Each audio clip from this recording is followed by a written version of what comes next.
So, as you're specifically working with millennials, what are some of the things you think that you have not figured out or is not well figured out that to really see disciple making and even church planning go viral in this among this demographic here in the United States? Yeah, I mean, commitment level is a huge thing to ask about millennials. Is the relationships that we have are so self-driven and they're not based upon a community need. And so how do we create relationships where they're not just out of interest or desire, and then whenever they stop having that, I don't shift to the next one. But maintaining that level of commitment that generations before us have really been able to have. Sure. And a lot of that was based on need, where 100 years ago you had somebody that like killed your cow so you had hamburgers, right? Right. I have no idea who does that for me. I buy it at Kroger and it's just there, and I pretend like it's not meat because blood freaks me out. Yeah. And so every relationship I have is purely based on want right now. Right. And so, I mean, that's a huge hang up. I mean, another one is, I mean, because technology is where it's at and it's awesome that I can communicate with anyone at one time.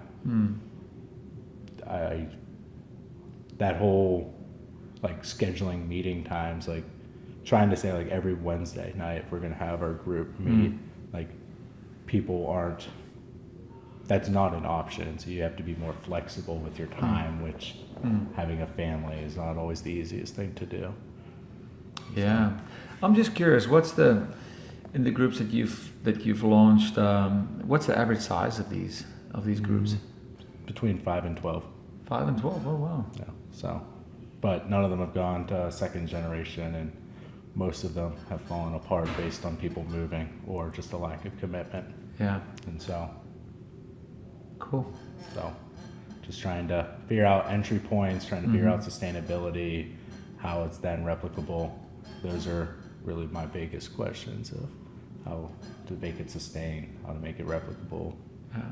So, Yeah. and those are the questions that everybody who's engaging any people group is asking. Absolutely. And it's always going to be different based on the people group. Yeah. So Yeah. what works in one context will never just be able to then be carried over to another. Yeah. So Cool. If people want to have a conversation with you and kind of pick your brain, how can they reach you? cell phone 412-335-2851. Yeah. Cool. Yeah. Feel free to call me. I'm terrible at email. So How can people pray for you? I'm getting married in 2 weeks, so a little bit stressed. And just trying to figure out how to do family well from that. Marrying into a pre-made family, so I'm gonna have an 8-year-old son here in 2 weeks. Sweet. So yeah, just kind of guidance with that, and then, I mean, perseverance. It's really easy and just want to give up and find a corporate 9-to-5 job. I feel like, and so how do I persevere in doing what I'm supposed to be doing at this point in my life? Cool. And do it well. So Cool. Well, thank you so much for sharing, Mike. I really appreciate it. And you're doing some really valuable work. That is the future of our, not only the church, but really it's the future of our country.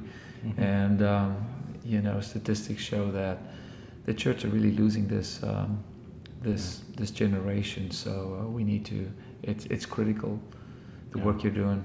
thank you. Thanks, brother. All right. Appreciate it. Thank you.